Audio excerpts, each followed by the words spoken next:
இப்போ யாழ்ப்பாணத்தில் நாங்கள் படிக்கல கிளிநொச்சி முல்லைத்தீவு என்றதை இராணுவம் எப்போ பார்த்தாலும் ஒரு வித்தியாசமான கண்ணோட்டத்தில் போராளிகளுடைய கட்டுப்பாட்டில் இருப்பதால். அப்போ யாழ்ப்பாணத்தில் இருக்கிற ஆட்களுக்கு அச்சுறுத்தல் இருந்தாலும் இப்போ கிளிநொச்சி முல்லைத்தீவுக்குரிய ஐடென்டி கார்டை வச்சுருந்தோம்னா அது எங்களுக்கு ஒரு டேஞ்சர். ஈவன் நான் டாக்டராக வேலை செய்யக்குள்ள கூட நான் கொழும்புக்கெல்லாம் முல்லைத்தீவிலிருந்து கொழும்புக்கு மீட்டிங் போனாலும் இப்போ பவனியா கண்டி கொழும்பு அங்காலிருந்து போகிற டாக்டர்ஸை விட எனக்கு ஒரு ஆபத்து இருக்கும். நான் முல்லைத்தீவுன்னு சொன்னால் என்னை கொஞ்சம் கூட செக் பண்ணுவாங்க, வாகனம் எல்லாம் கூட செக் பண்ணுவாங்க, எல்லாத்தையும் பார்ப்பாங்க, ஒரு சந்தேகத்துக்கு இடமான மாதிரி தான் பார்ப்பாங்க. அந்த அச்சுறுத்தல் எல்லா காலத்துலேயும் இருந்தது.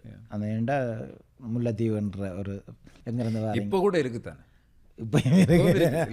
இப்போ வந்து சொல்கிறாங்க இல்லையா, எல்லாம் ஒரு பிரச்சனையும் இல்லை, எல்லாம் சமாதானமாக இருக்கு. இப்போ கூட எங்களுடைய மண்ணில் வந்து உங்களை அதாவது வந்து கைது செய்வதற்கு இலங்கை அரசாங்கத்தினுடைய இராணுவ கட்டமைப்போ அல்லது போலீஸ் துறையோ வந்து எமது சமூகத்தை சேர்ந்த எமது ஈழத்தமிழர்களை கைது செய்வதற்கோ அல்லது அவர்களை கொண்டு சிறையில் போடுவதற்கோ அவங்களை இன்றைக்கும் பயங்கரவாத தடை சட்டம் இன்றைக்கும் இருந்து கொண்டு தானே இருக்கிறது.